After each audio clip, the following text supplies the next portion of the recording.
Happy Monday. I hope you had a fantastic weekend. Welcome to another episode of Grammar Monday. I am very excited that you were able to join me. So before I begin, I would like to remind you that this week we are doing part 2 of the verb extensions seminar. So if you want to become a pro at your verb extensions, you are welcome to join us. Last week we did the stative, causative, and prepositional, and this week we are going to be dealing with passive voice. So if you're always struggling with passive voice, you're welcome to join us. And we're also going to be finishing up with the reciprocal one. And we might just cover compound verb extensions. So if this is something that would interest you, welcome.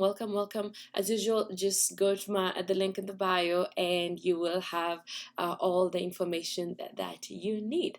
So today, what are we talking about? We are talking about how to negate the present perfect tense.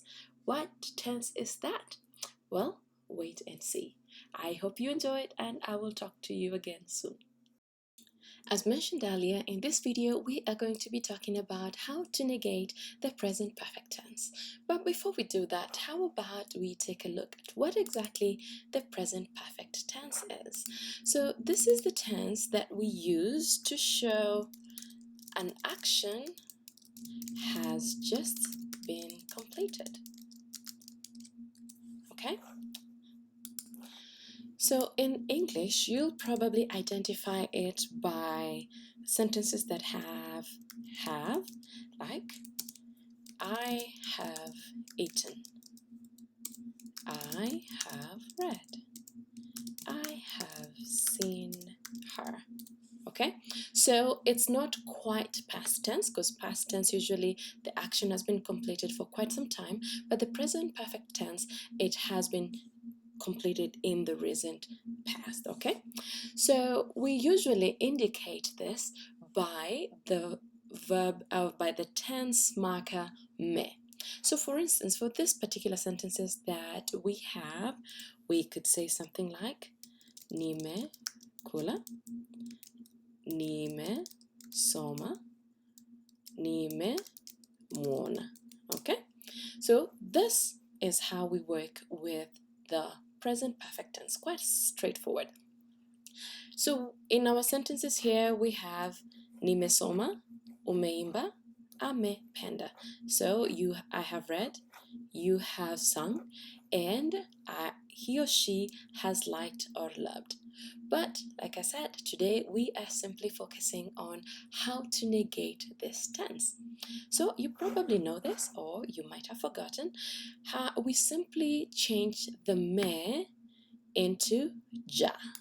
So you simply take this me and transform it to ja. So quite straightforward. So in this case, nimekula. Of course, when you're dealing with the first person, you always have to change the ni to si. So you simply say si ja kula. Okay, and then nimesoma. Si ja soma. Nimemwona. Si ja mwona. Okay, so this is the first person.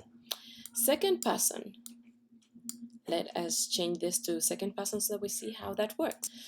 Now, when you're dealing with the second person, so you have two options.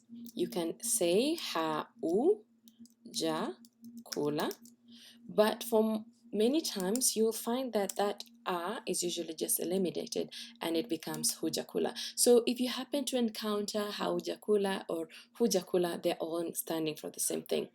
The language is usually always finds ways to make itself easy. So that's why how becomes who. That's just the nature of languages. They're always trying to find an easier way of saying something. So this will become huja soma or huja mwona. Again, this is for the second person, you. How about for the third person, he or she? How would that be? Well, so for the third person, this simply becomes ha jakula, ha hajasoma and hajamuona. So first person, the beginning prefix is si. The second person, the beginning prefix is hu. And then the third one, in this case, he or she, the beginning prefix is ha. So it becomes hajakula, hajasoma, hajamuona. So in this particular instances, we are dealing with the personal pronouns.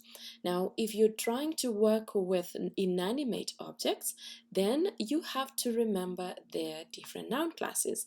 Just to illustrate, so in this sentence, we have the cup has fallen. That would become kikombe. This is in the affirmative form, kikombe kimeanguka.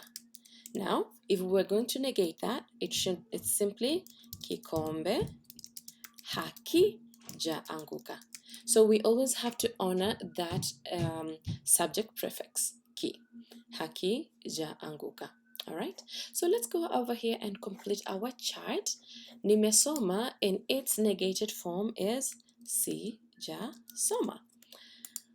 Umeimba in its negated form is simply hujaimba. And then amependa in its negated form, it's simply hajapenda. Okay, so the key thing to remember is, first of all, honor the prefix, the beginning prefix, and then change the tense to ja. Me always becomes ja. So I hope you found that little brief video useful. So anytime you encounter the present perfect tense in its affirmative form, it's going to be me, and then when you negate it, it's going to turn into ja. But again, do not forget to also change the beginning prefixes to the appropriate ones. All right.